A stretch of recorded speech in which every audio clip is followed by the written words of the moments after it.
Hello viewers, আসসালামু আলাইকুম। কেমন আছেন আপনারা সবাই? নিশ্চয়ই অনেক অনেক ভালো আছেন। আমি আপনাদের জন্য একটা সুখবর বলতে পারেন, সেটা হচ্ছে দক্ষিণ কোরিয়ায় আপনার ম্যানুফ্যাকচারিং খাতে, শিল্প বিল্ডিং খাতে, এই দুটো খাতে আপনার লোক নেওয়া হতো।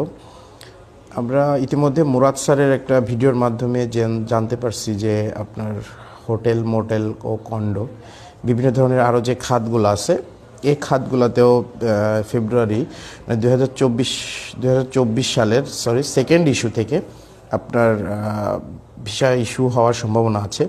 প্লাস ইতিমধ্যে আমরা আরেকটা জিনিস অলরেডি জেনে গিয়েছি গতকালকে, আপনার শিল্প বিল্ডিং প্লাস ম্যানুফ্যাকচারিং খাত বাদেও মৎস্য খাত এবং কনস্ট্রাকশন মানে নির্মাণ খাতে আপনার সার্কুলারের মাধ্যমে লোক নেওয়া হবে।